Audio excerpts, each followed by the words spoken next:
Dynasty show. We're back. What up, Hammer? Bing bong.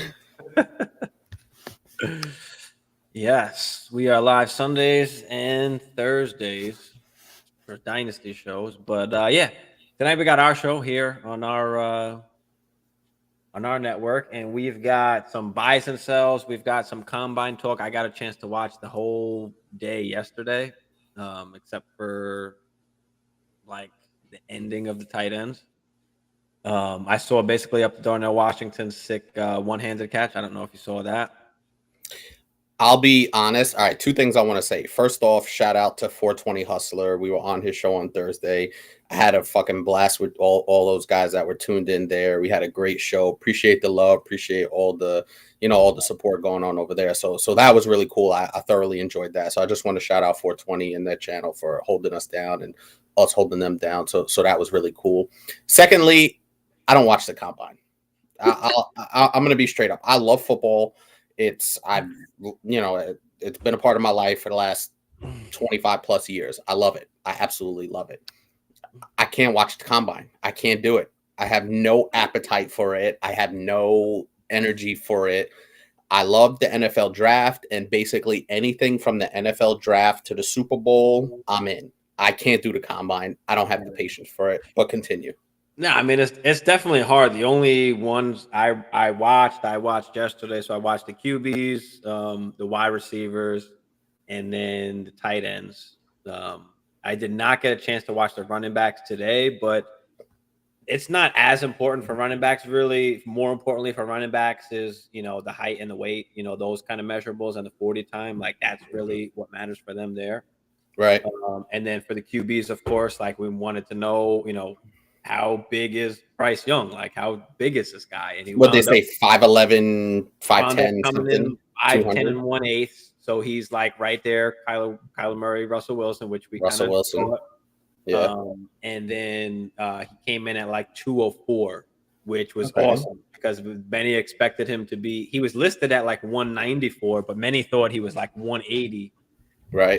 So he wound up being a little more, a little bigger than what was originally thought. So that was good for, all the people that had the height issue or, the weight issues. I mean, and even still, he's still relatively small. He can still get absolutely crushed by, some of these big ass linemen. Listen, big quarterbacks get crushed by people. Like it's just bound to happen now. Whether he can absorb that over a 17-game season plus playoffs, if it comes down to that, obviously that's the question. But I try not to put a ton of stock into it because of guys like Kyler Murray. I think Russell Wilson's built a little bit more. He's built a little more than more stocky than Kyler. Yeah, he's definitely more stocky. So I think the comp there is more Kyler Murray in my estimation. But Kyler Murray even looks to have bulked up a little bit over the last couple of years, where he doesn't look as skinny as he did obviously 3-4 years ago. So these guys are young. Don't forget. Yeah. I think with the right nutrition, obviously, and the best doctors, the best medical staffs, the best everything, he's going to get to where he needs to be. Now, can he physically absorb those hits that he potentially could take is definitely going to be the issue. But yeah, I don't put a ton of stock into it. I put more stock into, can he read defenses? Can he break down defenses? Does he understand where the hot read is at? Does he understand how to dictate, how to shift protections? Does he, all that stuff more matters to me more than measurables. Because as we've seen, there are so many guys that get drafted after the first round that turn out to be awesome. Is because you can't, it's about what they understand, how they process information, all that stuff.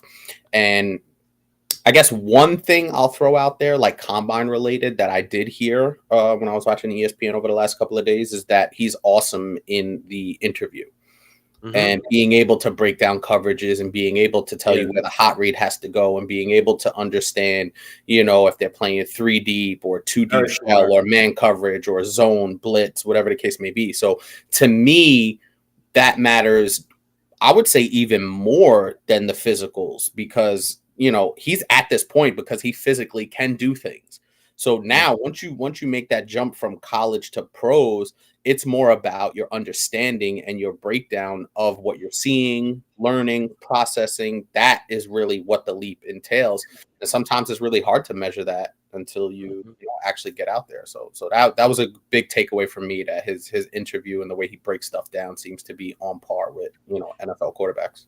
Yeah, he's smart. He's got a good IQ. They were saying that he used to get the game plan for the next week on Sunday, and then they're not supposed to go until Tuesday or something like that. But then he would go in on Monday and say, what if we do this, this, this, this, and this, and expand upon it. So that was something good to hear as well. But yeah, I mean, he measured in fine, so he's still QB1 for me. CJ Stroud looked awesome. We'll talk about that in a second here. Adam, what's up, Adam?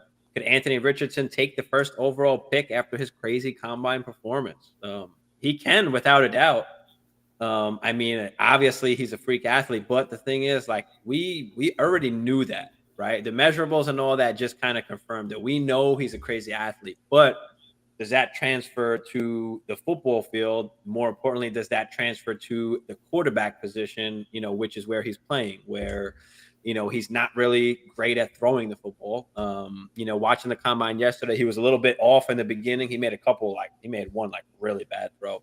But other than that, he was decent, but he doesn't look like as natural or smooth doing it. But he's a crazy athlete. But I mean, he's one of these guys where, if you got to take a chance on him, and he only played 1 year, in college, where he's gotta sit behind somebody for a year or two. He's got to learn. He's like a not Patrick Mahomes type, where he needs to. Well, yeah, but he's not on the level of the Bryce Young or the CJ Stroud, where we were just talking about how the IQ and how to understand things and all that. He's still got a long way to go as far as all that's concerned. Because he's more of a project, just like Levis. But I think absolutely, because of what he did, I think GMs are going to be salivating for a guy like this. Just because of the athlete that he is, they say, is this guy the next Cam Newton? Can he be better than Cam Newton? Look how big he is, look how fast he is. He can outrun everybody on the football field. So I think without a doubt he could be. Is he really going to be? Probably not. I mean, we're going to see what they think as soon as this draft comes. But I think the way that CJ Stroud threw the ball, I mean, I can't put Anthony Richardson ahead of him. But what do you think about Anthony Richardson? So I think it's important to also note that the Bears have the number 1 overall pick, and based on all of the, information I'm hearing and everything, it seems like if they do make the pick and trade Justin Fields, which I doubt they're going to do, I think the Bears owner or GM or whatever came out and said, we're not trading. Well, they're not going to trade back. Yeah, they're not trading Justin Fields. Well, yeah, so, that we know already. Yeah. So out though, right? Yeah, they could trade. They could obviously trade the number 1 pick and get a haul. So I think that will be important in terms of what team decides to trade up into that spot and how they view Anthony Richardson over CJ Stroud, over Bryce Young, obviously. So I think all those things matter. But I haven't heard anybody really say that Richardson would be over Stroud or Young. I haven't heard that at all. So I don't know that a combine is enough to vault him over those two guys, in my estimation. I haven't watched, like I said, I didn't watch the combine, but I haven't heard any of the mock draft, the Kuipers, the McShays, anything like that, vault him above those two guys in Stroud and Young. So I guess the only thing that could maybe sway it is maybe a team falls in love with him and decides to trade with Chicago and says, fuck it, this is my guy. You know what I mean? That's the only real route I see to Richardson vaulting over those two guys. Yeah. Jay, what up, Jay? Thanks for tuning in, brother. Yeah, I mean, he threw a pretty deep ball. I'm not going to lie. The deep ball was pretty, and he can launch that shit. He's got a cannon, and he threw the deep ball really well, but he wasn't that great on the rest of the throws. And we saw that in college. So we kind of knew that already, coming in. But, he's got work to do, and you're not going to be able to start him, right away. So he's a risk that, somebody might take the risk on him. I mean, Yeah, We we saw Malik see. Willis not get drafted in the first round, all after all the hype that he was. I mean, Mhm. obviously this is different because of the measurables that this guy fucking has. Is just obviously And insane. I do think we tend to see more quarterbacks get overdrafted just because listen, if you like Lamar Jackson was drafted 32nd overall, right? The last pick of the first round. He wasn't really expected to, be that kind of guy. He turns out to be an MVP. So teams will reach, and then you'll have the Lamar Jacksons that get picked like that. The Russell Wilson in the third round. But then you'll have guys like Josh Rosen get drafted with like the 7th overall pick and turn out to be trash. So it's a crapshoot. And like I said, I don't put a ton of stock into the combine just because there's a lot of things that you can't measure, a la Tom Brady, a la Aaron Rodgers. I mean, I know Aaron Rodgers was Yeah, a first Tom round Brady is pick. the one unicorn. I know. I can show Well, you 30 other guys, and no, compared to no, him, no. I Tom totally Brady's agree, not but there. I'm just saying from a physical Oh yeah. combine value kind of standpoint where I'm not going to put a ton of stock into that. I'd rather put the stock in the tape and what I'm hearing out of the meetings, and if this guy is, like I said, breaking down coverages, able to slide protections, understand those sorts of things more than physical, because physical stuff you can work on. Mental stuff, you either got it or you don't, and that's just how I view it. Yeah. I mean, I enjoyed watching it. I enjoyed watching, especially the QBs and the wide receivers. That's really all I really wanted to watch. I gotta watch the running backs when I get a chance. I didn't get to watch them today. I saw Bijan, what Bijan did, but I didn't get to see everybody else's. But yeah, I Hmm. mean, just to see the QBs and how they throw. I mean, CJ Stroud is a true QB. I mean, the guy is smooth as hell. And also Just makes it too, look so easy and just like a perfect throw almost every time. He made maybe one bad throw. Other than that, like every throw was just on the money for him. I want to ask you this from somebody that watches the combine: Do you put stock into it in terms of these guys are in shorts? There's no pass rush coming at you. Like, do you put stock into it that much when it's not I real mean, football? It's just out there no, kind I of think pitch and no, catch kind of I stuff. know what you're saying. I think for the most part, it was just being able to see the true athletes and if they're true at their position, like how smooth they are. Like watching Jackson Smith and Jigba was just like sweet music. I mean, the dude was But just a but beast. it's not something you didn't already know, though, right? No, it's not. But being able to see it like actual, and it's not on film in the game. Like this is, Mm-hmm. the combine. Just being able to see how fluid he is, how soft Right. his hands are, how easy it is for him to catch the ball and run these routes. Like Right. he vaulted himself like by far as the wide receiver one in the class, at It's least for me. it's So it so was just nice crazy. to see those kind of things, especially some of the other wide receivers where, you get Mm-hmm. to see, how good are they really route running. Like Jalen Hyatt didn't impress me. I thought he was going to be a lot faster than he was. He wound up dropping a bomb. Mm-hmm. So he wasn't as good as I thought he was going to be. Zay Flowers looked good. He moved up my board a little bit. Boutte was okay. I mean, Nathaniel Dell made a couple nice catches, but came in shorter than expected. I mean, Xavier Hutchinson had a couple good catches. I like the way he worked as well. But you could kind of just see like the difference in the athletes and the players a little bit, Mm-hmm. because they're all running the same exact routes. They're all running the same exact thing. So you get to see a Right. little bit like that, which I did like.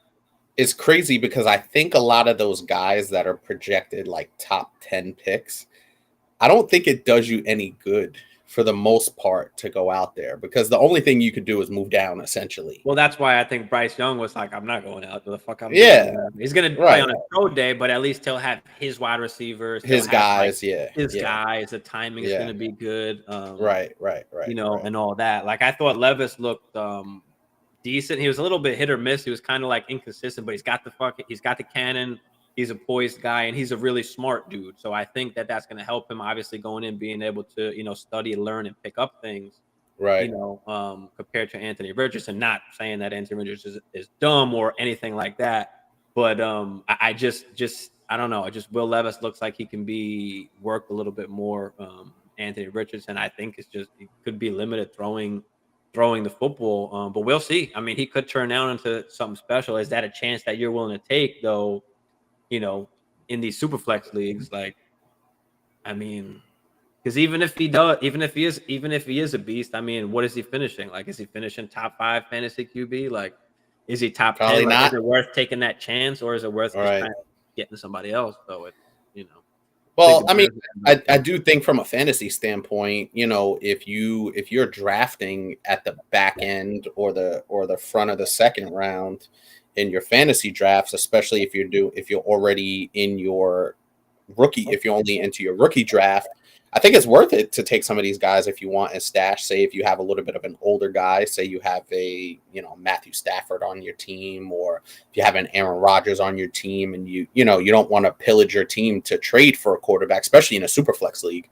I think it's worth it to take a look at some of these project guys that 2 or 3 years down the road, you may have something, a la Patrick Mahomes didn't play his first year, right? Aaron Rodgers took 3 years to play.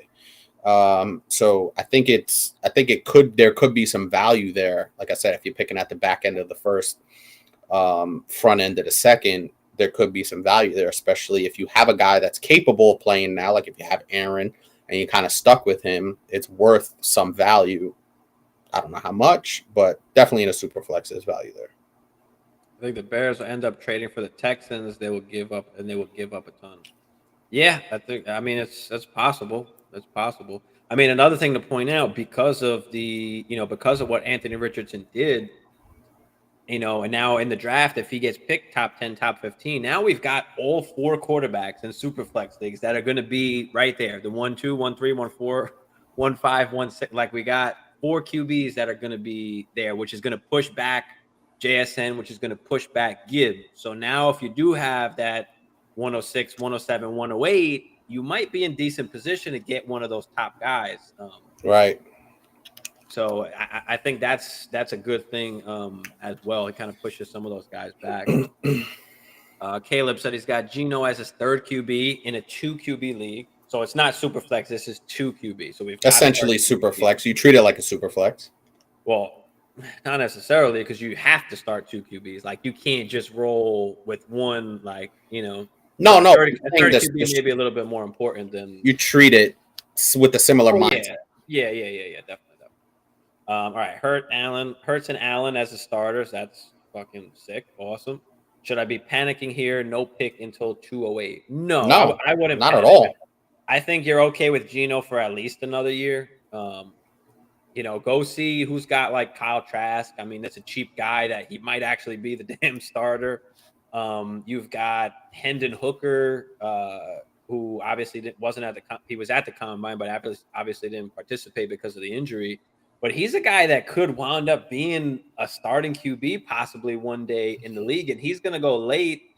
And I don't think, I think you can pick him up probably in the second round somewhere of those rookie drafts, because he's not going to get picked in the first round, maybe not even in the second round because of that injury. But he's a guy that's a little bit older.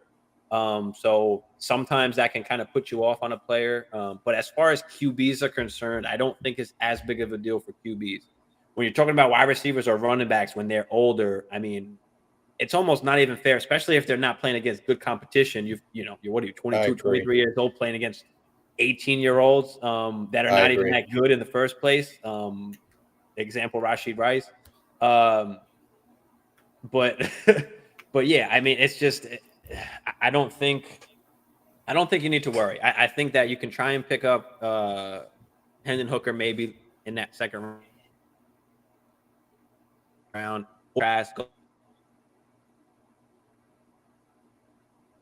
me open up some real quick. This way I can see who's in there. I'm currently in a draft right now. Let's see. The Desmond Ridder, like guys you might be able to get for relatively cheap if Geno is not a starter. But I think you're going to be fine for this year, and then you can just kind of worry about it next year, I think. But like I said, if you could pick up the QB, if you could pick up maybe Hooker with that 208, I mean, that could be a decent decision, at least for now. But I think you're fine for at least next year. Bailey Zappi's another one who could be relatively really cheap, possible. He turns out to something. And then don't forget, we always got next year too.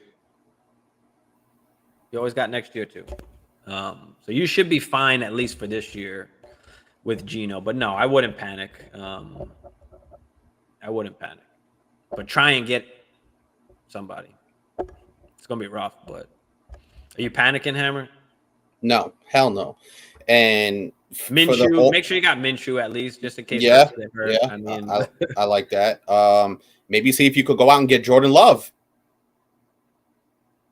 Who see what it knows, right? costs. See what it costs. Does it Who cost you the knows? 208? I mean, if it costs you the 208, I'd spend the 208 on Jordan Love. 1000%. And the reason also too, another reason why I'm not panicking is because I think after the season that Geno had in Seattle, I think it's similar to the Jared Goff situation, right? Where they had a much better season than you expected. I know the Lions didn't make the playoffs, but they look really good. The offense kind of flourished. They exceeded expectations. So I kind of look at Geno Smith like I look at Jared Goff, where guys that you might not I can't do similarly, that. no, similar, like that. No, I think similar, Geno's got maybe 1 year, and they're on to somebody else.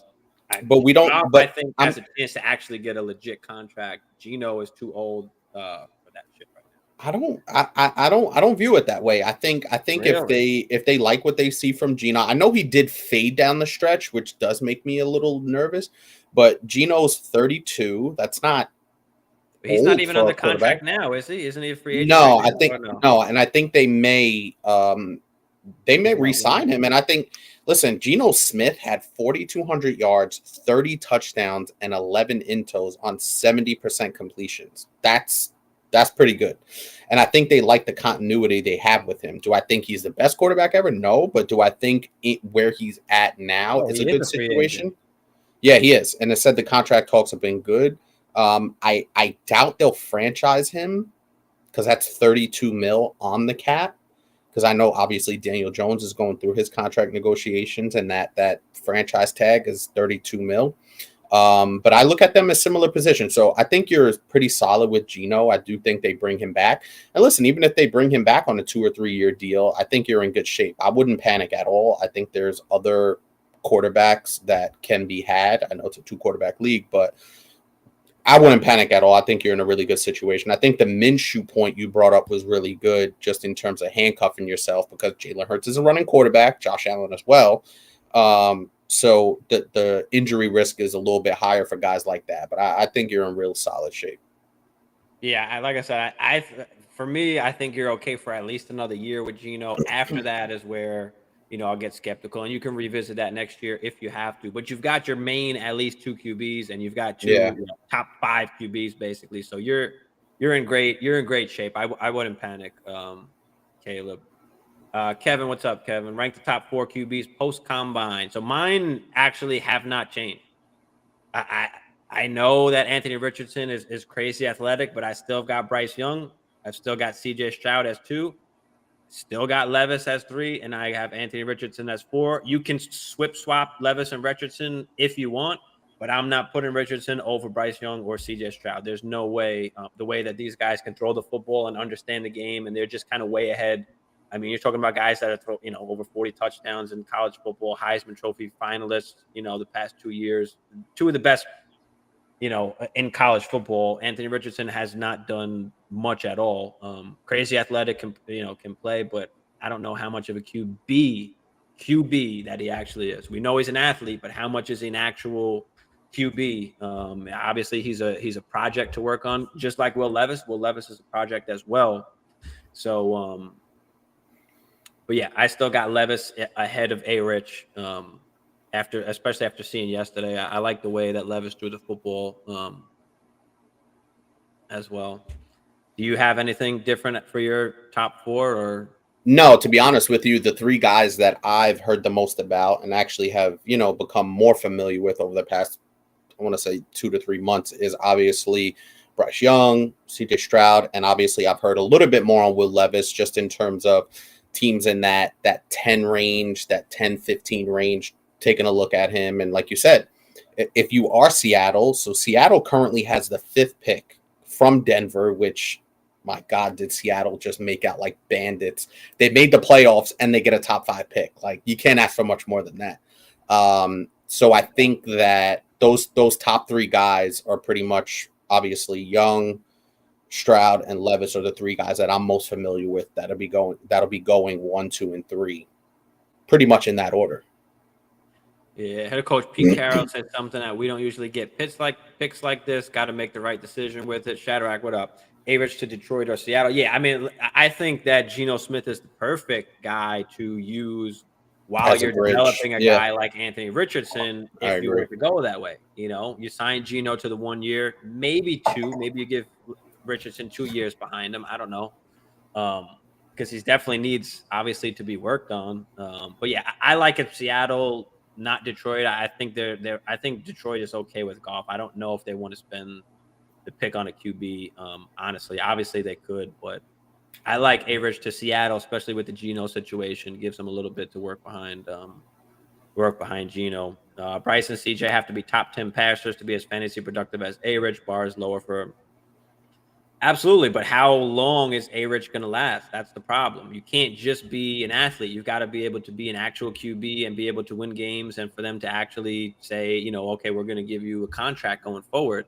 I think that is the biggest thing. It's just risky, right now at least to make that bet on Anthony Richardson. I'd rather have the thrower of the rather have the good throwers of the football who I know are going to possibly be top 12 QBs or at least right around that range, rather Longevity. than, Hmm.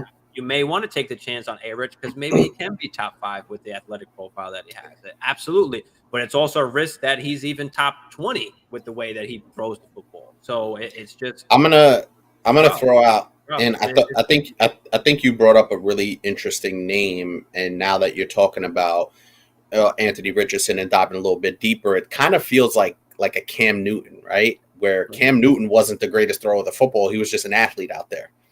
And when Cam Newton burst on the scene, he had a sick rookie year where I think he threw for like 4,000 yards his first year, and that was basically the ceiling. He did take them to the Super Bowl a couple of years later, but look how quickly Cam Newton broke down from taking all those hits and just not being the best thrower of the football. And once that athleticism started to deteriorate on him, he quickly fizzled out.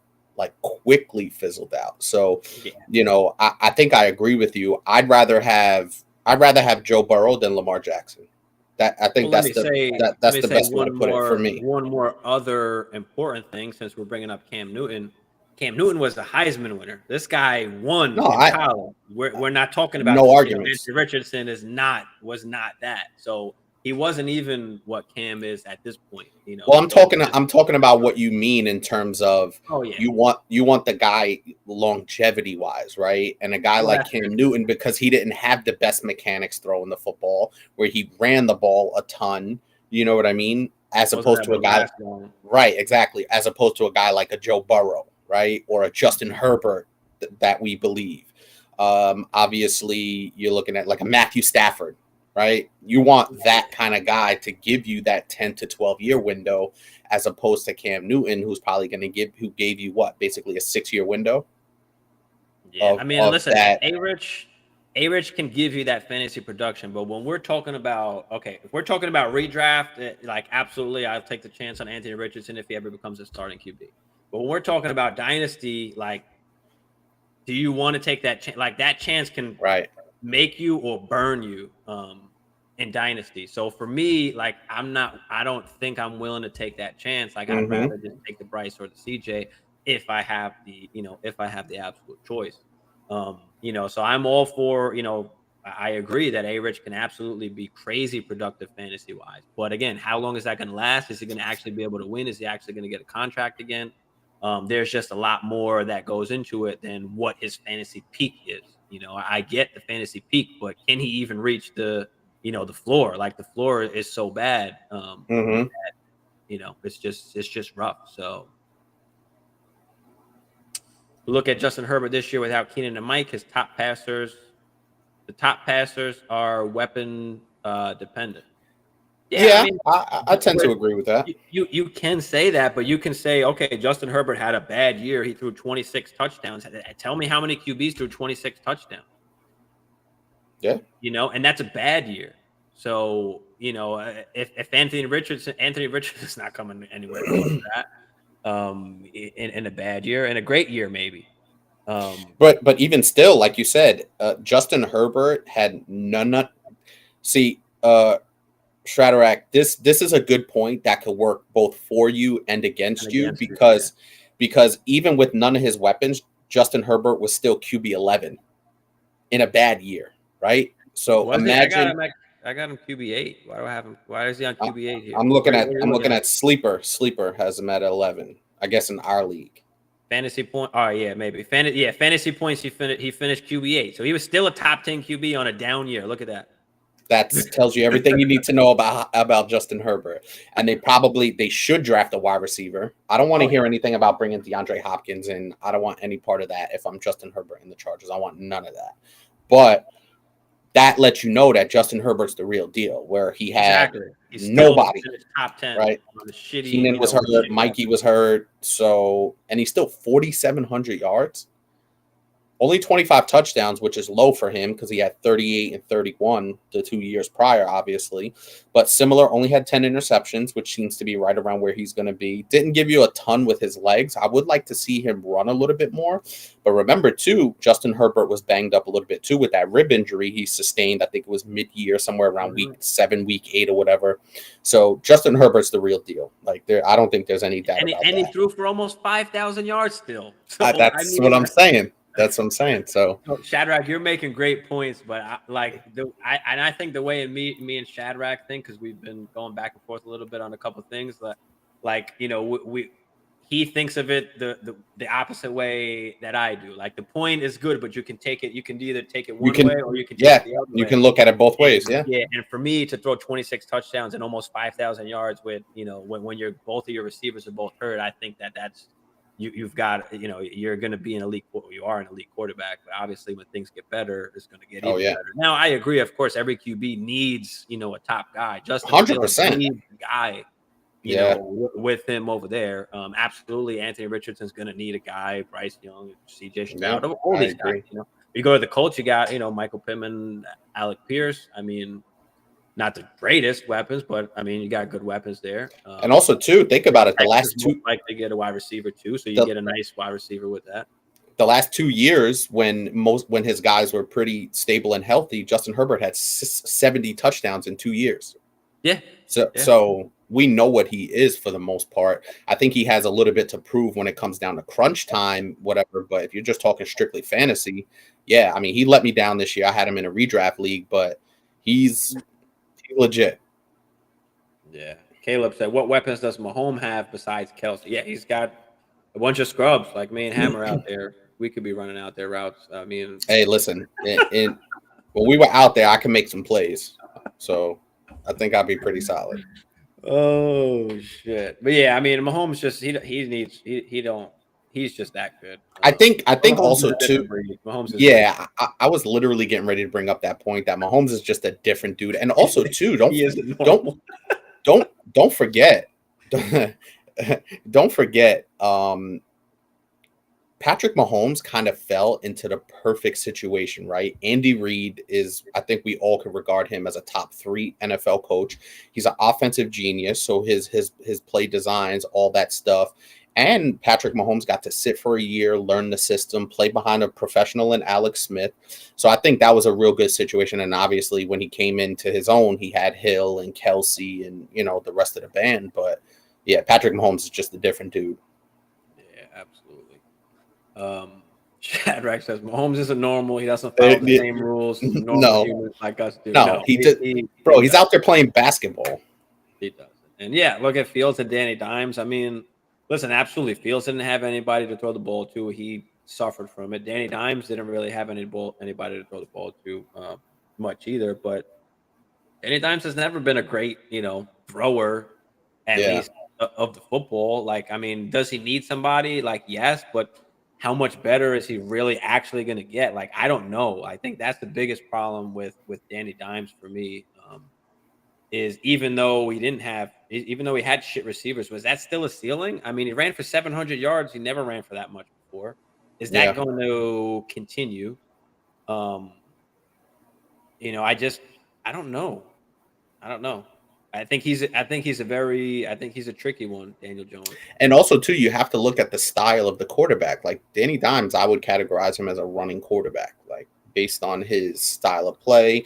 And also, too, I don't think the Giants really trust him to be throwing it Mahomes level, not even Jared Goff level. I don't even think they trust him with 600 pass attempts in the season, 500 pass attempts in the season. I think they want him 20 pass attempts a game, maybe a little more, maybe a little bit less, anywhere in that 20 to 25 pass attempts. Now, he did look pretty good in that playoff game against Minnesota. I know they have a terrible defense, but I don't think Daniel Jones is as bad of a passer as we think. I do think their offense was terrible in terms of their skill players, but Justin Fields as well. They're very, how's the offense shaped around them? So there's so many variables that go into it. Obviously, we know the Bears and the Giants had very, very limited skill position players. I think that's a given. So it'll be interesting to see, obviously where Danny Dimes goes, if he stays with the Giants or he hits the open market. But yeah, Justin Fields, they need weapons. There's no doubt about that. Yeah. I mean, I like Jones, but what is it? You're asking for way too much money. But then, don't forget, we always kept saying, right, the Kyler Murrays, Lamar Jacksons, they were hurt, right? Deshaun Watson didn't play the whole season. Obviously, he wouldn't have. Aaron Rodgers and Russell Wilson were terrible. Russell Wilson were shit. Stafford. I mean, so there's a little more context to him than finishing just ninth or whatever. Yeah, ninth that he finished there. But I don't know. He played well enough. Sold on Daniel Jones. He did play well enough to get a chance, at least for another year. I think this would be a big year for him coming in. I agree. So we'll see. We'll see what happens. We'll see what happens. I mean, he threw 3,200 yards this year, the most he's ever thrown. Ran for another 7 and change. So he basically had 4,000 yards offense. So he had 4,000 yards. 22 touchdowns. With 22 touchdowns. But ran 120 times this year. He never ran that much before. So that's got to continue, and then he's got to get some playmakers around him as well. Yeah, it'll be interesting to see what the Giants do in the draft. So, yeah, it's interesting. He's still, he's still risky because we don't know. But they'll probably wound up giving him a damn contract. If he plays decently. They offered it to him. He doesn't want to take it. He wants 40 plus. He's a fucking idiot. He doesn't deserve that. What do you want? I mean, what makes you deserve to get that? No. I mean, I don't. I hear you. Kevin said 10 team Superflex, start 9, get Chase, give AJ Brown. Golf 201, 209. I have Burrow and love to stack. Too much to give up. Absolutely. I think it is. Yeah, I think that's way too much. I don't think the gap is big enough between Chase and AJ Brown for you to go ahead and do all that. I agree. And don't forget, guys, stacks can hurt you in the playoffs sometimes, right? They're great during the season. They can absolutely win you the week. Playoffs too, they can win you the week, but they can also lose you the week if both of you guys get shut down. So it's one of those hit or miss things. I mean, I think at the same time they can, it's not don't go out of your way to get it. If you can get it, that's great. But I would say don't go out of your way to get it, and don't pay a price like that to go and get it either. I got a little bit of a different take. I think we'll end up at the same conclusion, but I would go out of my way to get this particular stack. You know what I mean? There are certain guys that I would go out of my way to get. You know what I mean? Well, I guess the better question is what would be the price to pay? That's all right. Go out of your way. I think that's probably a better way. I agree. So I was going to say, do you have to give up AJ in the 209? Yeah, sure. Bye. Even do you have to give up AJ in the 201? That's a little closer for me. Even then, but even still, would you give? Yeah. Would you do that? Would you give up Chase and? Would you give up AJ in the 209 or AJ in the 201 to go get Chase? I think I would. Just because when you have that, especially in Dynasty, I did that, right? And I'm not saying that I did that, so everybody should go out and do that no matter what the price is. I was able to come up off of an older running back in Derrick Henry, which made it a lot easier to get the young stud wide receiver to pair with Joe Burrow. But I agree with you in the sense that there's not much of a drop-off from A.J. Brown to Jamar Chase. And also don't forget, both of those guys have capable wide receiver twos on the other side that are going to command some more targets as well. So I think I would in this situation just because I love the longevity of those two guys. They already have a connection coming from LSU. So AJ Brown in the 209, I would see if I could do that. It would be 201? tough, but I think I would do it. What about the 201? Yeah, what's eight picks? Yeah, I would do AJ Brown in the All right, so 201. I guess we can say AJ Brown in the 201. We can maybe come to and the 201 or the 209. I don't know about both. But either one of those, maybe I'm okay with doing it. If you really want it that bad, but I wouldn't give up golf to go along with it. Golf is just way too much, especially in Superflex. I mean, I think that's way too much. Way too much to give up, so don't do that. On Instagram here, we got baseball pedigree really helps those unorthodox throws. It's like he's playing shortstop. I think Russell Wilson, Patrick Mahomes. Yeah, yep. Russell Wilson too. You could throw in there, but Russell Wilson got drafted by the Yankees, I think. He said Daniel Jones doesn't have any weapons. Daniel Jones on the Dolphins, Raiders, or Atlanta is worth $45 million. I mean, I think but he has to prove it. I think the argument can be made, but I think the biggest thing is that he hasn't been able to prove that he's capable of doing that. Of being that guy. I think that's the biggest thing. I think we can see the potential, and we can say, oh, look at what Josh Allen did, how he progressed, and I think we can all see that with Daniel Jones. But I don't think we've actually seen that he's actually capable of it yet. I will money. I agree, but I will be fair on the other side, just trying to play devil's advocate. What has the Giants organization done to really help him? You know what I mean? Kenny Golladay, no, thank you. Oh my God! Right. You see, they released him. They released him. So what? In fairness to Daniel Jones, he hasn't proven to be that guy. But what has the organization done to put him in a position to be that guy? So I can understand how certain people would look at it and go, well, damn, he hasn't been helped out by by the organization. So it's maybe he is perceived or valued, lower than what he should be. Maybe he is, but we still have to see it. But I still think there's a fair side to it that says, Agreed. Hold up a minute, Agreed. I don't know 100% yet, but I think you could definitely make the argument, that he should be valued higher. I just don't think I'm ready to value him that high yet. I think neither am I, but I'm trying to look at it a little bit objectively because I've never been a Daniel Jones fan, and we've seen what he was able to do last year. Now I do think some of that is Brian Daboll and what they were able to do in the running game and play good defense and Saquon Barkley and all that good stuff. So, it's a weird conundrum that he's in. So. Mm-hmm.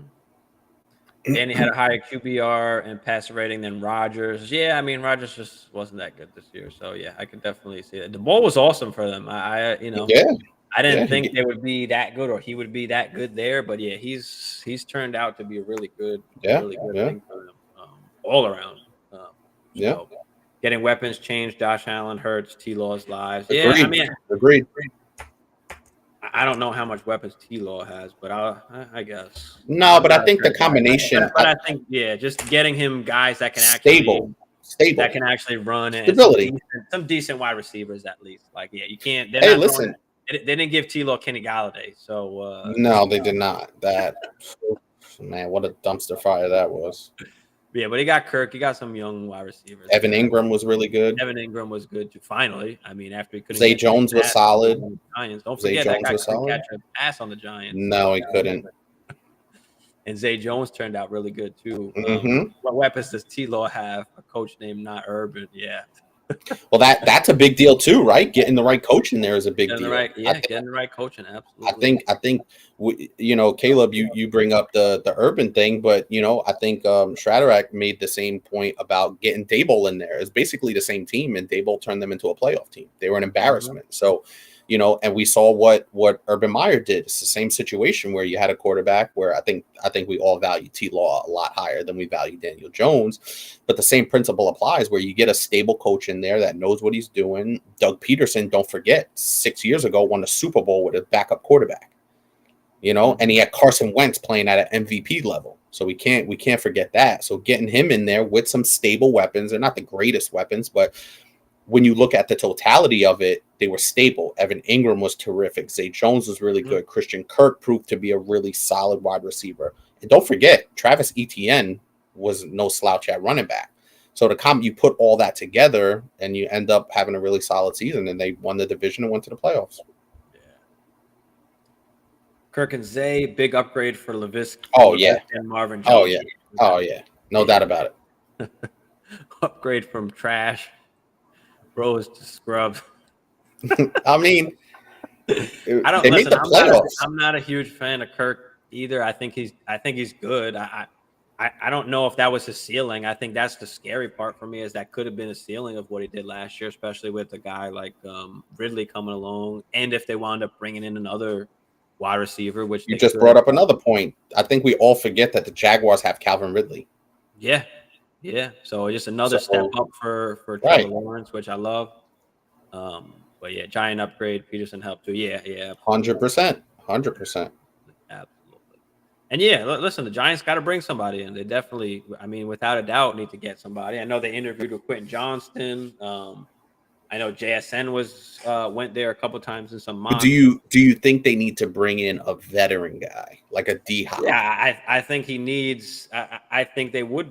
I think they should bring in a veteran guy, because I think for that particular team, they need that.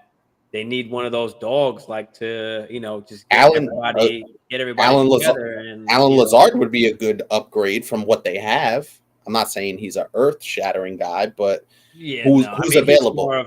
He's more of a decent guy to bring in just for the veteran presence. An addition. I think he needs an established wide receiver rather than a rookie coming in. Rookie coming in is fine too, but I think an established wide receiver would be better, especially in this important year where he's pretty much going to have to prove everything. I don't know if you like D-Hop or whatever, but yeah, I think D-Hop will be good. Just a guy to kind of build that confidence, and I'm here, dog. Just throw that bad boy up, and I got you, bro. So I would prefer a veteran guy. I mean, I think they definitely should bring in a rookie guy regardless, but I think a veteran guy would definitely help. Especially in this important year for a guy like Daniel Jones, if he doesn't get the contract, if he just gets franchised. So that's going to be, that's going to be rough. But yeah, I think we spoke about the QBs at the combine. Yeah, Stroud looked really good through that shit. Sweet. Stetson Bennett was making some good throws, man. That dude was rocking out. Like, I didn't really expect him to. I didn't expect him to rock out like that. But that was really it. JSN showed out at wide receiver. That was really the only one that kind of stood out. That's about it. What if Rodgers goes to the Jets and plays 1 year? Go back to Zach. They have a young team, and I feel like they're about to sell their future for Rodgers.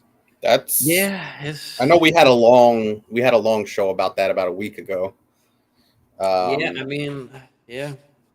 Rodgers is your boy. But I think that because of the situation the Jets are in, where they're kind of like win now because of the defense that they have, and even though they're young on offense, they got playmakers. So I think that they don't want to waste the chance on. It's hard to keep a top defense together for years and years. So guys are going to want to get paid. When you have that window, you got to take advantage, and I think that's what they might be leaning to, because obviously Zach Wilson ain't there yet. I don't think he's the guy. They seem to still believe in him. I don't know what the hell's going to happen, but I think absolutely if they can pick, like, they should pick Aaron Rodgers. Absolutely. So I think the Jets, and I listen to a ton of New York sports radio. The Jets are in a really tough position, especially with the whole Rodgers thing, because what if they wait on Rodgers? Derek Carr decides, you know what, F this, I'm not going to be second fiddle. I'll go sign with New Orleans, or I'll go sign somewhere else. And then right after that, Aaron Rodgers says, all right, I'm going back to Green Bay, or I'm retiring. Now the Jets are left with Jimmy Garoppolo or Ryan Tannehill. Nobody wants that. You see what I'm saying? So that's the real interesting spot that the Jets are in. And if I'm the Jets, I just go after Derek Carr and I say, hey, listen, you want 35 for 3 years? Let's do it.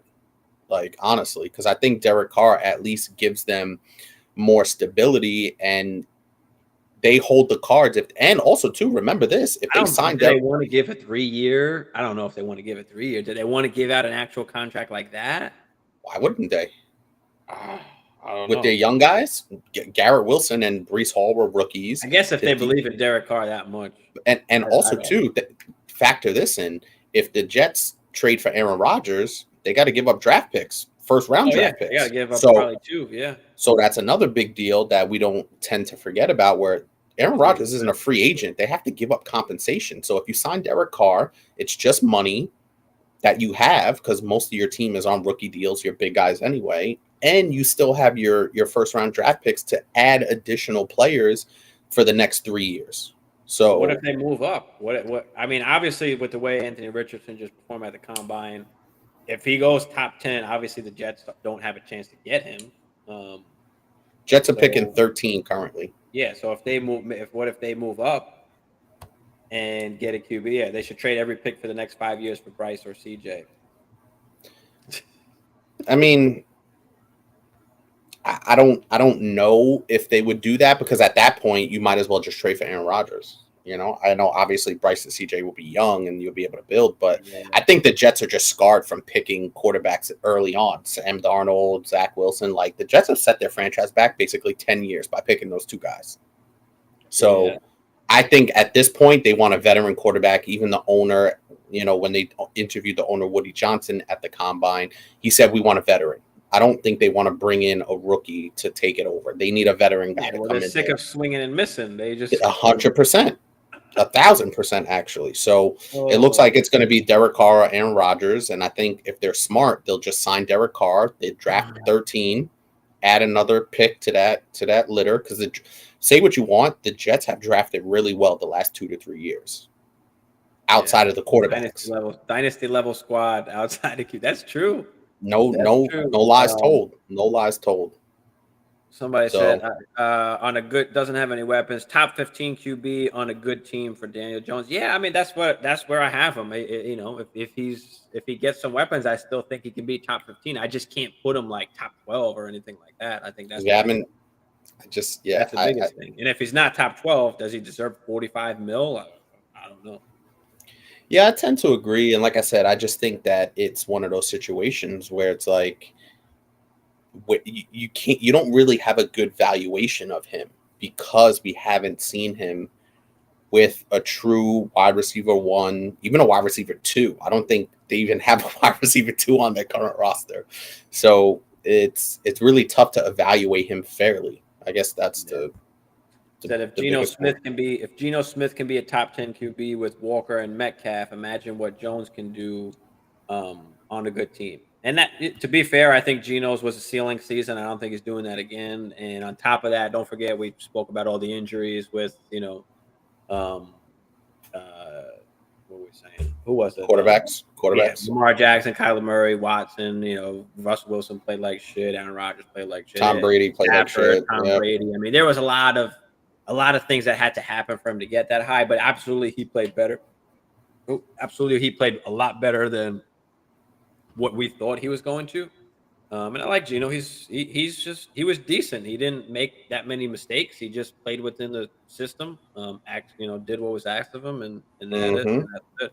You think Ridley becomes a wide receiver 1 on that team? Yeah, I think so. Does he become an actual wide receiver 1, like top 12 wide receiver? I think it's possible. I think it's definitely possible. I probably rank him to be safe as like a wide receiver. I mean, he hasn't played either, so it's tough to he's in the wide receiver 2-3 range kind of. Anything more than that is like a plus.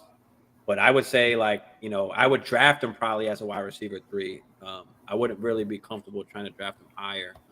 But if you can get him for relatively cheap. But like I said, remember last year people weren't giving him up unless it was an early first. Definitely coming in. So what is it going to be now? I don't know what you can really buy him for now. Do you want to spend the late first on him? I don't know. It's just a rough situation, but I could definitely see him coming out and balling out and being a wide receiver 1. I think I could see that happen. It's in the realm of possibility. What do you think about Ridley? Oh yeah, I think Ridley is, for me, he's a wide receiver 2. Like he's somewhere in that 13 to somewhere in that 13 to 18 range with tremendous upside. Just because we've seen what he can do. Like those first couple of years in Atlanta, I know he still had Julio on the other side, but Julio was fading, and we really saw Ridley burst on the scene. So, and I think obviously with a young, really up and coming quarterback, with a good structure in place, I really like the structure in Jacksonville. It seems like everything is in place. The coach is in place, the quarterback's in place. They've drafted pretty well with ETN. They've surrounded him with some decent parts. So, yeah, I don't see any reason why Ridley can't be a wide receiver 2 to start and then see where it goes. They have to build up some chemistry. They'll get in there in the offseason. So I love me some Calvin Ridley as a real bounce back kind of player going into the season. Yeah, I do too. It's just harder with the value or what you got to pay for him or where he's going to wind up going in drafts. Like by the time we get towards the season, what do you think about Akers this year? I think we had just spoke about. We did talk about Akers, yeah. The other day. Yeah, I mean, I don't love him. I'm willing to come off, take a second round pick, and try again. That's how I feel about Akers. He's just a possible RB2, which is just replaceable. So I'll take my chances elsewhere. He could very well have a good season this year just because of situation if they don't wind up getting anybody, but I don't think he's anything for the future or a three down guy. Carr over Adams no matter what. Carr over Aaron, I'm sorry, no matter what. Yeah, I can see that. Do you want to deal with Aaron's bullshit? Like what happens after the season? Like then this guy gotta go on another fucking darkness retreat. I mean I can't even argue with it. How can I argue with it? The proof is in the pudding. How can I argue with that? I can't. Jets much improved via draft. They need to go spend now. Yeah, I can agree with that. Go spend go spend what you can now. 99 PR, 41,000 yards has nothing to do with all the. I don't understand what you're saying there. Highest tolerance. Clear that up for me. Unless I'm just retarded right now. If Lamar gets the non-exclusive, you think the Jets should go for him over Rodgers? So the non-exclusive basically means I think they have to give up. I don't know. I don't know what the I think the exclusive. Yeah, the non-exclusive is 2 first-round picks. So they have whatever Lamar gets offered, the Ravens have a chance to match. No, I think. No, it's not like that. It's not like the NBA. Yeah, I'm pretty sure. Yeah, I'm pretty sure if they put the non-exclusive tag and somebody wants to sign Lamar Jackson, they would have to give up 2 first-round picks. I'm fairly certain on that. I don't think it's about matching the contract. It's about giving up the first-round picks. And then that team has to sign Lamar Jackson.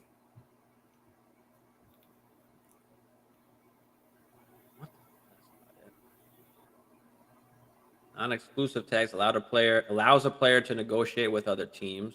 Yep, but they have to give up 2 non-exclusive tag agrees to a deal with a new team. The original team can match it or refuse it and be awarded 2 first-round picks. Yeah, gotcha. That's why I wanted to so does it match? I wanted to make sure we got it clear. So they have a chance to match it, or they can accept 2 first-round picks. Okay. So that's really what it comes down to.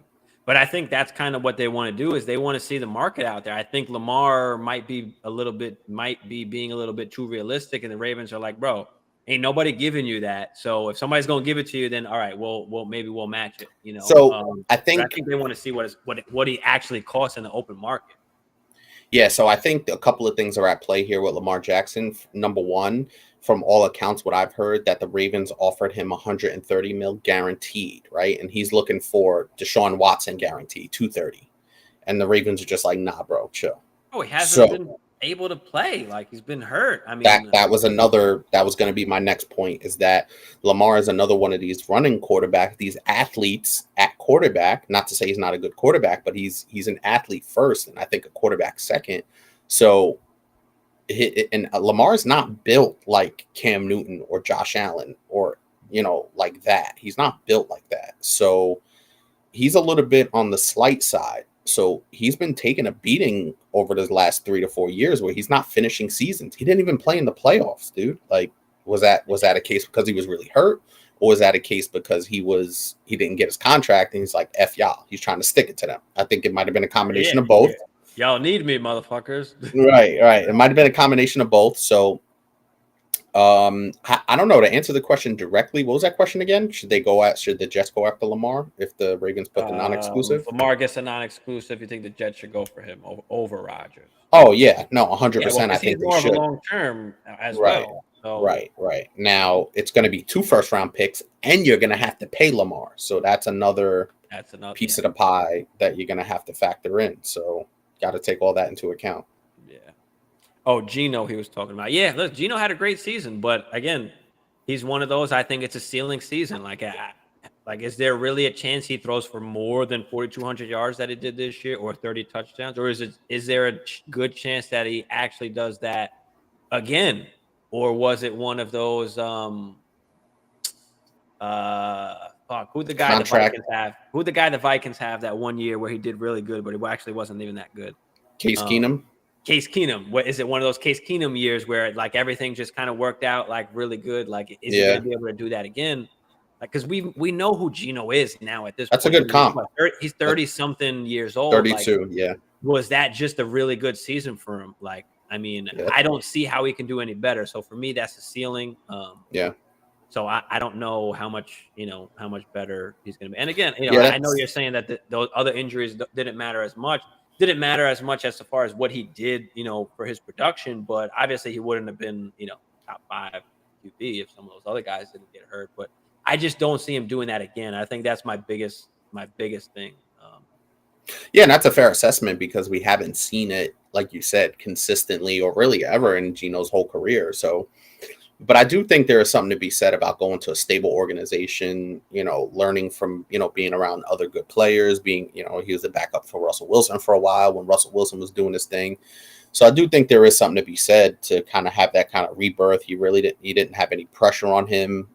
What expectations did we have for Geno Smith in Seattle? We had them as Yeah, probably one of the worst teams in the league, yeah. easily. Mm-hmm. And, he exceeded expectations. So I do think Geno's earned it. Like, unlike Daniel Jones, I'm not saying Daniel Jones didn't earn it per se, but Geno, like if Daniel Jones put up Geno Smith's stat line, there will be no doubt about it that the Giants will be signing the Giants will be signing Danny Jones 5 years, 200 million. So that just puts it into perspective. Yeah, listen, I think Gino did his thing, but I think even Seattle's not willing to give him a 3-4 year contract. Like, that's just not going to happen anywhere. But he played great. I give him that. Nobody expected that shit. He played tremendous. I mean, he kind of faded down the stretch, though. I will say, last 2 to 3 games, he did fade down the stretch, and that's why. I mean, that's what I'm saying. Like, I don't know. Is it just a hot streak? What do we expect? Perfect guy to come off of now while people value him decently high. Akers or Brian Robinson? Oh, B-Rob. Give me some B-Rob. I'll take B-Rob as well. I think he's got a better chance to stick around there for a little bit. And B-Rob, again, he's an RB2, not nothing crazy or special. But Jordan Love or Geno? Ooh, that's an interesting one. And I think there's a couple different dynamics at play. Obviously, we just laid we just laid out all the stuff about Geno and, is Seattle going to sign him? Is he going to, if you could tell me that for the next 2 years, say Seattle signs him to a 2-year deal, and you tell me that Geno is going to throw for, let's just say 28 touchdowns over the next 2 years, right? He's going to average 4,000 yards and they'll just be right on the fritz of the playoffs. I'm thinking a lot of people would sign up for that. 4,000 yards, 28 touchdowns, and have you right there to the end, maybe make the 7th seed or 6th seed, whatever. I think Seattle would sign up for that, and I think a lot of teams would sign up for that. I don't know what Jordan Love is yet. I don't know. Yeah, we don't know what Jordan Love is yet either. I mean, if you're talking about just for like the season, next season, then yeah, I think next season it's maybe Geno. I want Geno. But if you're talking about like for the future Dynasty? or like actual dynasty purposes, then yeah, I want Jordan Love over Geno, unless I'm a contending team and I've got Geno and I need this 1 year out of him. You know what I mean? But yeah, for the most part, I'd rather have Jordan Love. He's got an actual future. Hopefully, I mean, we don't even know yet 100%. That's very true as well. We don't know. But yeah, that's how I feel about it. I'd be very interested to see if let's just say, and it's looking slimmer and slimmer, if Aaron comes back, Jordan Love already said he's going to ask for a trade, right? Because he's going into his 4th year. Basically, he'll have 4 years of his career that he hasn't played. What teams will be looking to pick up Jordan Love? Houston? No, they're gonna draft the QB. So what? Maybe Atlanta. Okay. Possibly. What if Tampa? Yeah, okay. Tampa, maybe. Okay. I know they said they like Kyle Trask. I don't know how true that is going to be going into the season. Tennessee. Tennessee is another one. Teams that don't necessarily have that high pick to draft a QB, but they kind of still do need a QB. So any one of those, really. I'm trying to think off the top of my head any other ones. New England? I don't know. I think they like Mac Jones too much. Possible, but I'm just throwing guys out there that we know, situations aren't exactly rock solid. Carolina looks like they may bring back Darnold, they said, and they may draft a QB as well if any of those guys even last to pick. What do they have? 9, I think. Carolina, something like that. Tell you right now, Carolina. Yeah, Carolina's at 9. So Tennessee at 11. Vegas needs a QB. Vegas, yeah, that's actually interesting. They might draft one. I mean, I know they've got a high pick, so we'll see. Vegas is at 7. Yeah, Indy, what's Indy doing at quarterback? What pick do they have? They're probably drafting 2. All those teams are probably drafting. 4. Yeah, 4. Indy and the Texans are definitely drafting QB. I think Vegas is almost an automatic too. In Carolina, I think those are like the automatic almost, right? Who else is up there? You got Chicago at 1, which in all likelihood they'll probably trade that. Right? Then you got Houston, Arizona, Indy, Denver, Rams. No, Indy, then Seattle, then Detroit. Yeah, Seattle maybe. Seattle at 5, Detroit at 6, then Vegas, Atlanta, Carolina, Philly, Tennessee, Houston, Jets. Yeah, Seattle's the other one that's up there. The Commanders? Yeah, Commanders too. That's another team that needs a QB. I don't know how long they're going to stick it out with Howell, but Mahomes, Lamar, Rodgers, Brady, and Hurts were all pretty good quickly after sitting. Yeah, I mean, when you're in the right situation, and it doesn't always happen that way, people get thrown into the fire. I mean, but when you get to be in a situation like that where you're not an early first round pick and you don't go to a straight garbage team like these guys, you got a chance. Yeah. These guys were picked later on. They weren't picked high up. I think Hurts was a 2nd round pick, if I'm not mistaken. Yes, he was. Yes, he was. We know about Brady. Lamar was an end of first round pick. Mahomes, when was Mahomes drafted? End first round. Mid first, like 15. So he didn't go to a team that was horrible or a team that needed to insert a QB right away. None of these guys were in that situation. So that's why I think I like Anthony Richardson. If he can wind up sitting, a few years, I think that would be a little bit of a project. Yeah, be the best situation for him. Him and Levis both are projects, so they're both guys that you don't really want to insert right away into that starting role. These are guys that you want to, develop. Yeah, for sure. But again, Mahomes was a beast, though. Lamar was a beast. I mean, these guys were beasts in college.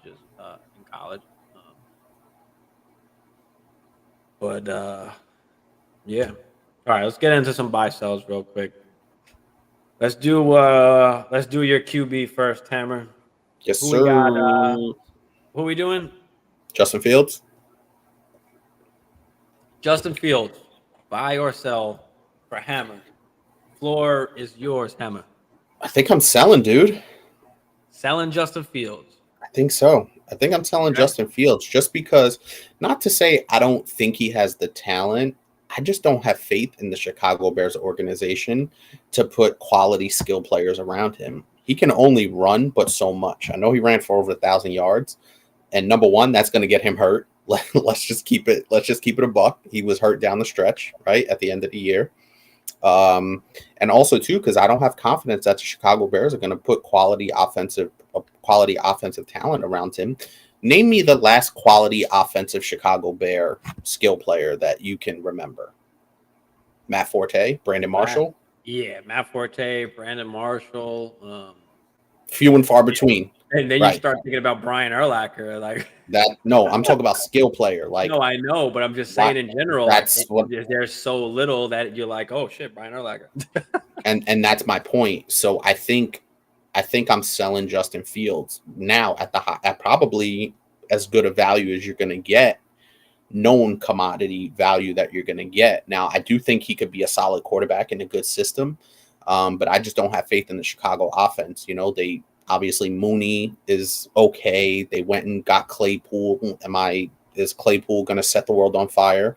Do I have faith that they're going to go out and get an A.J. Brown or a Stephon Diggs or a Tyreek Hill or a Devontae Adams? No, I don't have confidence that they're going to do that. So I'm selling Justin Fields. And like I said, because it's more of a lack of confidence in the Bears organization that they'll surround him with quality offensive talent.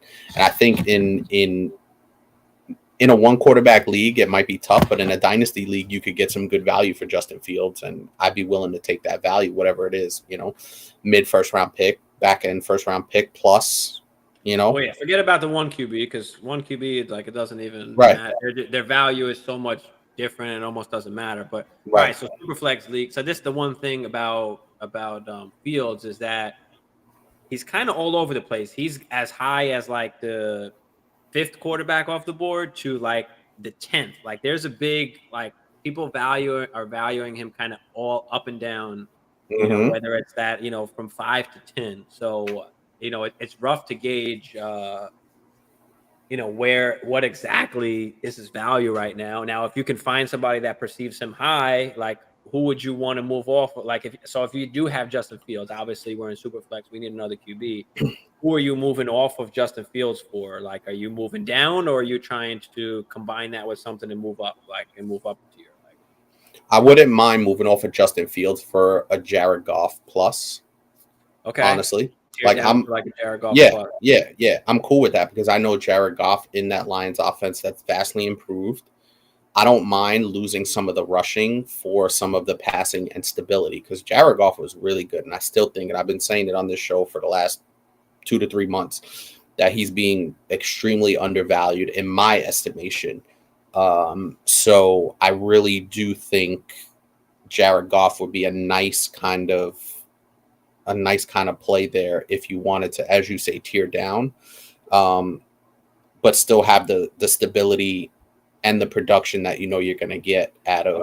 I think I like Dak even better though. I have no problem with Dak, honestly. I like Dak even better. If you're a Daniel Jones guy, maybe Daniel Jones shit. But yeah, I think I like Dak better, but I like the Goff as well. But yeah, I think I like Dak a little bit better. So if you could teal down from Fields to Dak and let's throw out some George Pickens. Yeah. Oh, I would love that. That would be a steal for me, honestly. Possible, or Dak and Treylon Burks. I'm going a little bit further now. I'm trying to find like a threshold. Yeah, I mean, I probably still would do that just because I know I'm going to get top end production from Dak. I know he had a pretty mediocre year by his standards, and strictly too close. Or is Dak too close to Fields in some people's eyes? And can you potentially? Can you not get that? Would it be more like Dak and Brian Robinson? I'd still do that. You know, but yeah, if you can tear down and get some assets, I'm okay with it too. But I do like Justin Fields though. I think right now I'm willing to just gauge the value or the interest that other people have. You know, obviously I don't think I'm actively trying to like, oh, I got to move him, but I think I'm willing to shop around and see 100%. You know, where people value him because I've seen him go as high as like the 104 in drafts, in super flex drafts. So like I said, he's gone anywhere between like the 104 and the 112. So it really all depends. Now, would you wait to sell until after the draft to see if the Bears maybe get somebody, or do you sell now? I think you can kind of look at it both ways almost, that if you sell now because just the value is so high because it's like, oh, okay, they got to get somebody eventually, and they Well, probably do. They probably I do. I But what think if you they don't? What if they don't get anybody? Then does the value then become perceived lower at that point? So does that hurt you if they don't get anybody? you can look at it both ways. That's what I'm saying. Um, I would put them on the trading block. I would reach out to teams that are looking for a quarterback, or maybe are lacking in a two on their QB2, whether it be super flex or two quarterback league, and reach out to them and see, hey, listen, if they want to come up, some people may give up, like you said, if somebody's going to give you the 104 plus plus a Treylon Burks, are you doing that for Justin Fields and go out and draft CJ Stroud or Bryce Young in your rookie draft? Yeah, you And could do it. You could do that. You could do that too. I mean, it depends. Like if I'm moving off of Justin Fields, if I'm looking to tear down, I think Goff and Dak were good options. Lamar, Kyler Murray, and Deshaun Watson are other good options as well. I wouldn't go further than those guys almost. And I think I feel more comfortable with Lamar, Kyler, Deshaun, and Dak than I do with Goff, even though I do like Goff, but there's still a little bit of uncertainty, I guess you could say. there is. Um, so yeah, I think if I were to move down, I'd move down to a Lamar, Kyler, Deshaun type, and just take a little extra piece on top of it, whether it's a player or even a second round pick, a high second round pick or something like that. Maybe I would do if these other guys like him, especially a guy like Kyler Murray, where people are just kind of forgetting about him and They're down on because him of the for sure. injury. But yeah, I think that's the biggest thing with Fields. Fields said in an interview he wants the Bears to get JSN. I saw that. And they should if it's possible. I mean, I don't know how high I they're don't going to think they're going to go. I don't think whether they're they're going to going take to him at be the able to one. get him. No, I don't think that either. So that's rough. But yeah, that's kind of what we'd be looking for if you're trying to move off of Justin Fields. And I'm more of in like the hold category. I don't know if like I said, I'd look to see what I can get for him, but I'm not like I don't have to come off of him. No, and I'm not saying to absolutely come off of him, but he's No, I definitely a guy for me. In a certain situation where if I have him, I'm putting feelers out there, and if, like you said, if I could get the 104 plus, like you said, a Treylon Burks, I'm in. Yeah. Or Jared Goff plus. Mm-hmm. And speaking of QBs, my buy was going to be Deshaun Watson because everybody's just got him valued so low. I've seen him go anywhere from the back end of the first round of Superflex draft all the way to like the end of the second round in Superflex draft, which I think is absolutely crazy. But I mean, he didn't play well last year, and that's what we're kind of using. The value is perceived low. People are willing to say, I'm okay moving off of him and going after something else. It's the perfect time to scoop somebody up because, as we know, in Superflex, like how hard it is to get one of these QBs. Elite. And being that they had one little bad season or a bad circumstance or injury like Kyler Murray, now people are willing to kind of just push them down and throw them out. And, we're looking at things in the long run, right? This is not a 1 year, this is not a 1 year thing. This is, the future that we're talking about as well. So, and then a guy like Deshaun Watson that in his last 3 seasons where he wasn't injured was a top 5 QB on not even a great offense to begin with. Ran for about 500 yards almost every single year as well. So I'm willing to go with the body of work that he has and the talent that he has. I think obviously last year was just rough coming back, situation, mentally. I think a lot of things had to do to it. But I think even if he plays at, worse than what he was years ago, he's still like a top 10 guy. I don't think he could be that bad. Like, Yeah, I don't tend to agree. And obviously he was a great, QB coming out. I mean, guy didn't have much weapons on that Cleveland team to begin with, and still, top 5 QB. He's got some weapons now. He's got Chubb. He's got, Mari Cooper. Njoku. Still got Njoku, who was a first round pick. So he's got some weapons to work with. So I like the fact that people are kind of pushing him down, and he's available. Like most of the time, these top QBs are not available, but because something happens, whether it's injury or he didn't Kind of play forget well, about him. now all of a sudden he's available. He's another So guy. when these top guys are available, you gotta take the chance and go and get some of these guys. And you guys, let me know what you think. Is Deshaun Watson a buy for you or a sell for me? He's a major buy. But yeah, what do you think about Deshaun Watson, and are you buying or selling on Deshaun Watson right now? Oh yeah, I would definitely buy, just from the standpoint of the value you're getting is going to be worth potentially what you're giving up, right? And in terms of, like you said, if people are perceiving him a little bit lower, and let's not forget, like he missed 10 games. So basically he missed 11 and the year before and the whole year. Right, and the year before, and he's still only 26, 27? 27, yeah. So for a quarterback, 27 is, you still probably haven't even entered your prime, essentially. And we saw what he did, and I do like the Cleveland organization. I'm not crazy about it, but I do think the pieces are there. They draft well defensively. They have Amari, but I would like to see them get another outside weapon. I don't think Donovan Peoples-Jones is the answer opposite Amari, and Amari's getting a little bit up there, you know what I mean, in terms of, and Amari's not that game breaker that he was when he was in Oakland or maybe even in Dallas. He doesn't feel like that guy.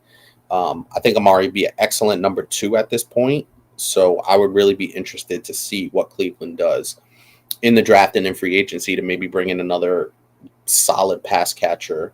But Deshaun Watson's talent, man, when he was in Houston, I know they had D-Hop. They had, I don't know if Andre Johnson was still there at the end, but even after D-Hop left, Deshaun Watson was still a top 5 guy. Will Fuller, I mean, still a top 5 guy. So yeah, I would love to buy. Obviously, if the price is right. If somebody's trying to ass rate me, it's going to cost a lot, anyway. But the fact that he's just available, is a big thing. And I think the even bigger part of it is that, like, you're safe with Watson in the fact that he's got a guaranteed deal. He's not going anywhere. That's an excellent point. Yeah.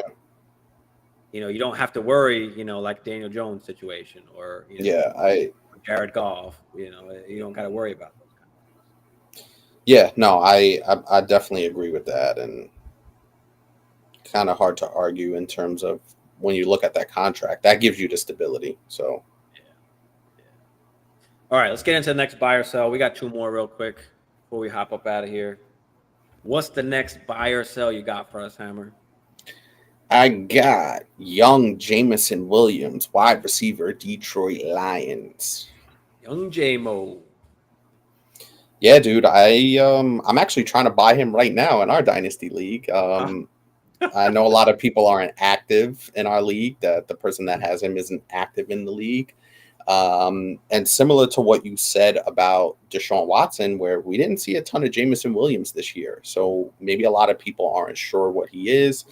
When he did come back, he had that big splash play. I think we touched on it in a previous episode, but I just love what the Lions are building. And as a Packer fan, it doesn't make me happy to say it, but it looks like he's going to fit in beautifully with Amon-Ra on the other side. He's a big play kind of guy. He runs those fly routes, and I think the potential is really there for him. And I don't think that his perceived value anyway, is something that you wouldn't mind giving up for, like a back end 1 or a back end 1 plus for a guy like that. Yeah, the potential. That's what I'm saying. Especially now where, we're in a brand new year with brand new rookies. Everybody's looking at the rookies and got that rookie fever there. People may be willing to give up on, Jameson Williams for, just willing to restart and try again. Maybe they just don't think it's happening. Agreed. So I think that's that's always a good way to look at it that way. And then on top of that, I mean, if you're in a win now situation and you have JMO, you might not me, but obviously if somebody is in that situation where they're in a win now situation and they have JMO, they're not willing to wait on it. They need the points now. They may be willing to give up on him. Yeah. So you got to try it depending on what happens. But yeah, go ahead. What else you got to say about JMO there? So yeah, so I just think that with the Jared Goff in place, with an Amon Ra on the other side, with I know we were talking about their running back situation, but I just like what they're building as well there in Detroit, where I think he'll fit in. He doesn't have to be the number one guy; they already have that. The offense is pretty solid. They're drafting again in the top. What are they in 15? Yeah. Oh, they're actually 18. But still, that's they got the So draft they're in the picks. top 10 and the top. They got 2 Oh picks, no, right? that's right. They They got have 2. they got the 6 from the Stafford deal. So Mm-hmm. boom. So you solidify that offensive line or that defensive line. And I just think Jameson Williams is a really, really underrated value play because he didn't play a ton his first year. And because, like you said, with all the new rookies coming in and free agency happening, we're probably going to get a D-Hop trade. So people are going to be all over that. I think it's a perfect time for him to fly under the radar. You give up a back end 1 plus. I'd give up a back end 1 and a back end 2 for JMO. Yeah, I mean he's currently going right now after George Pickens, Christian Watson, Terry McLaurin, Pittman, Amari Cooper, Christian Kirk. Boom. He's going after those guys. So this is let me pull up. I'm in an actual draft right now. So y'all This can is see. And Value I City. actually what is This is what? Value City. So look where I wound up getting them all the way over here at the 6-12. And this is third round reversal. So after like the second round, it comes back. It came back to me here at the third slot. So I had 3 picks in the top 25. Okay. Which was good. But yeah, I wound up getting JMO, down here after all these other guys were gone. And then Kirk went, and I was like, oh, JMO's still here. Fuck it. Let me take JMO. Then I took Marquise Brown over DJ Moore and Treylon Burks. Which I'm comfortable with that too. DeAndre Hopkins. Yeah, and I got Kyler. I wound up getting Kyler. So I was like, all right, let me pair those 2 up.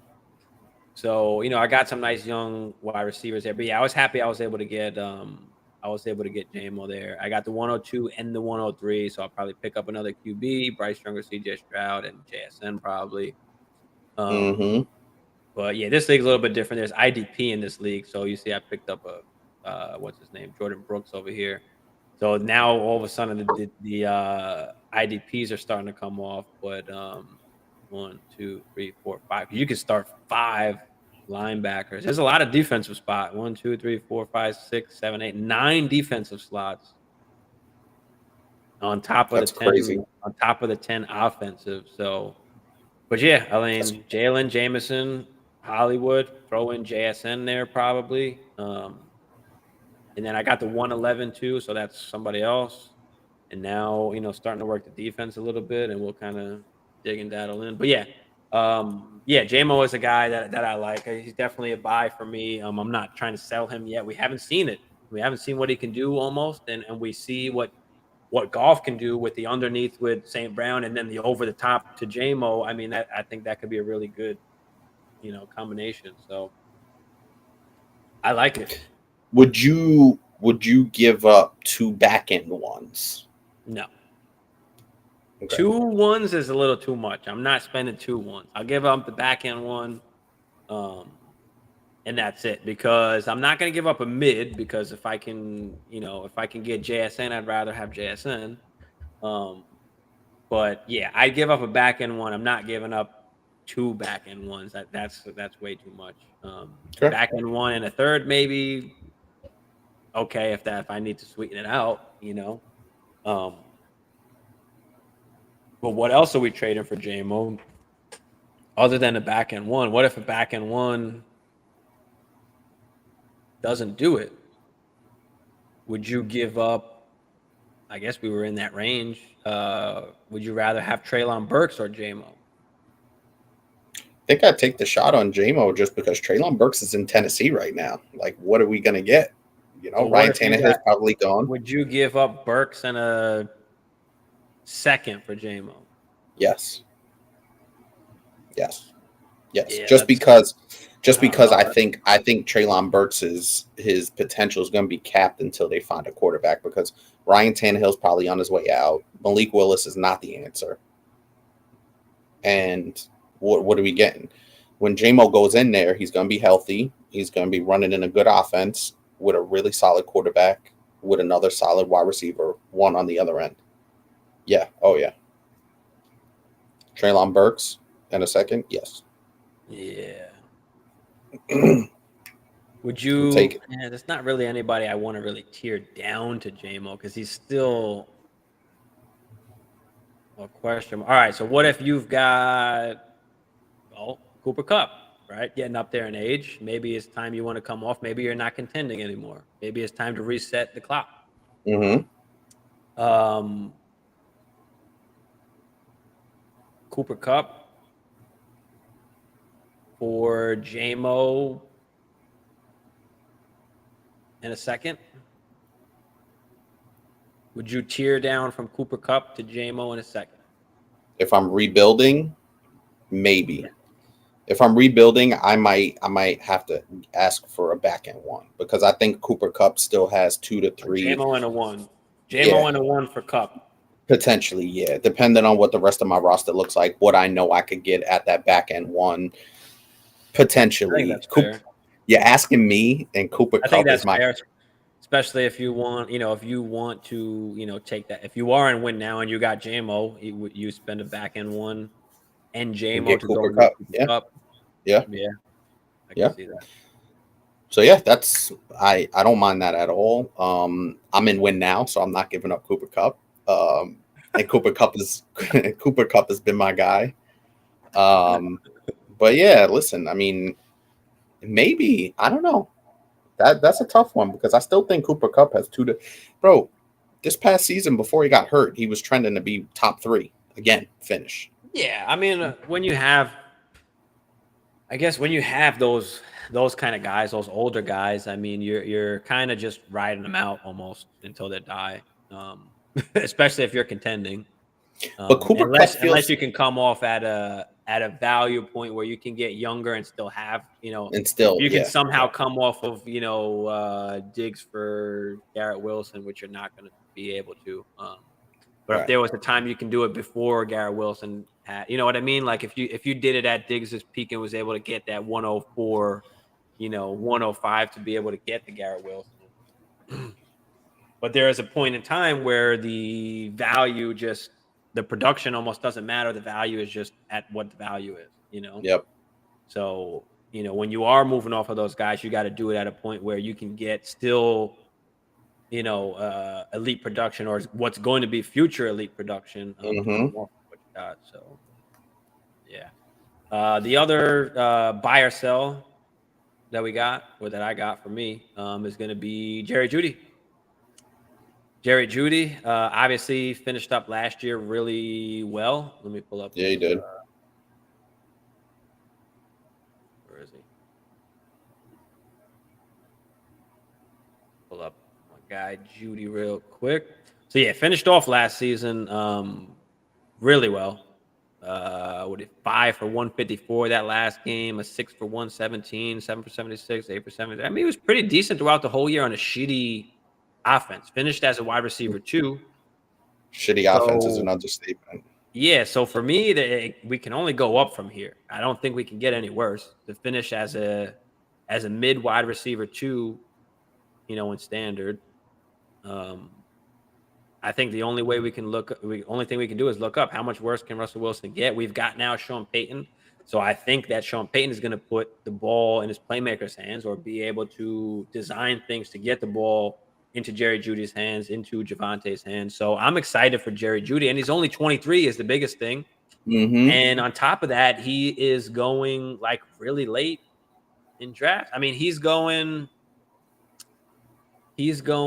after Olave, London, and them, which definitely I can see. But he's still going behind Debo,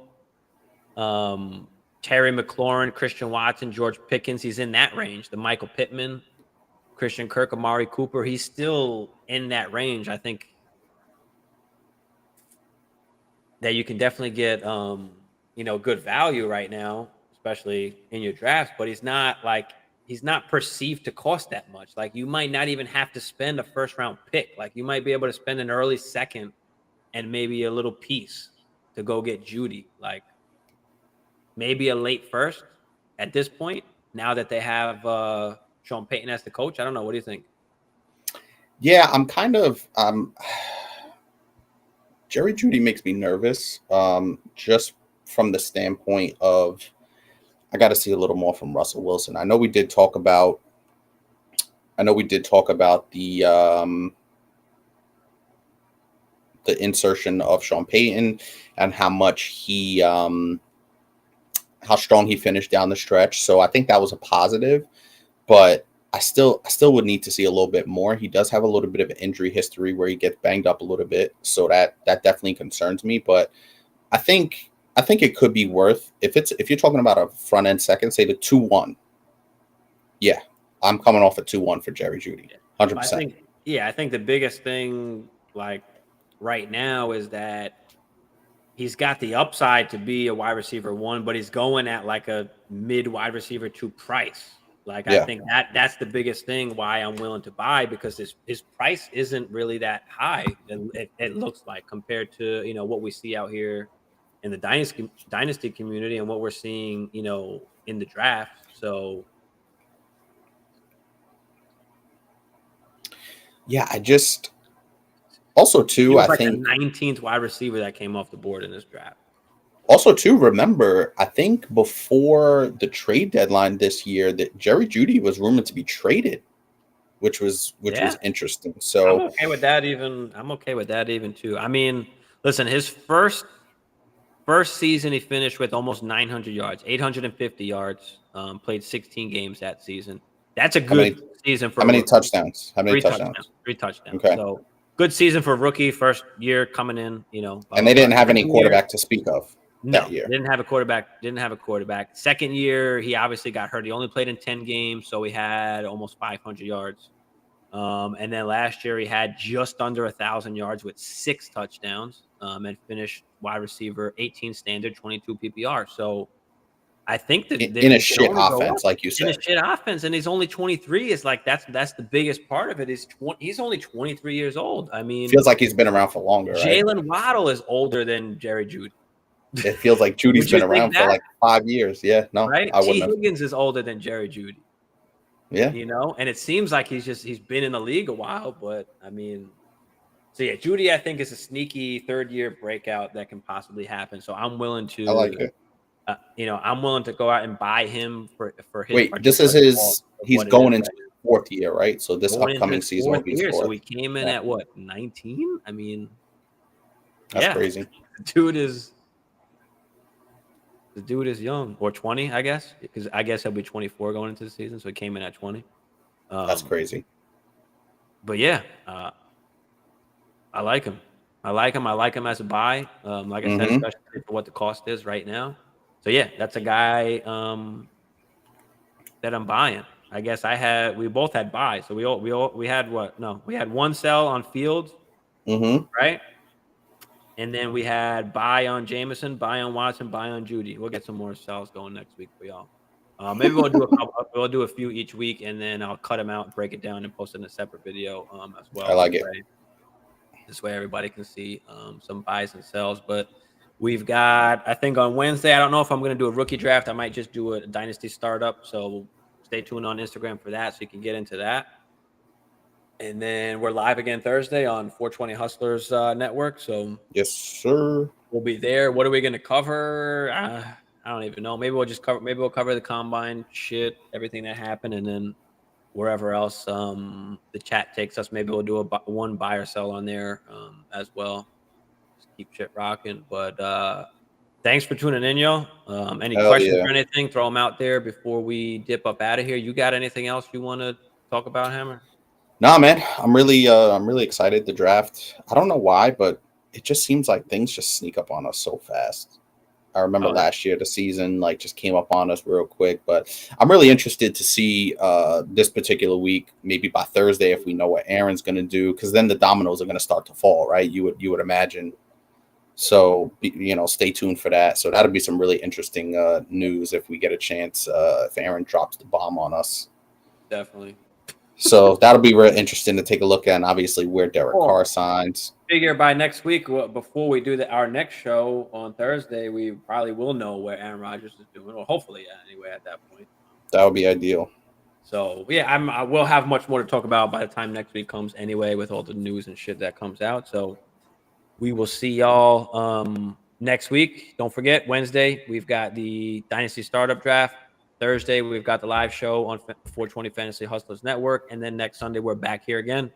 Every when week are we doing? Got the Dynasty show. What? When are we doing our draft, our startup for this show? I don't know. I gotta have Bagala set up, because since he knows, like, I've never set up a league in Sleeper. So Bagala knows a little bit easier than that. So I'll see if he can set that up for us. And then how many teams are? Then we'll start sending out the invites. Get everybody in. We'll use League Safe so everybody can pay whatever they got to, pay the portion. So yeah, we'll make it. We'll set it up. We still got obviously a little bit of time. We probably won't do that draft until maybe before the season. I don't know if we'll do it earlier.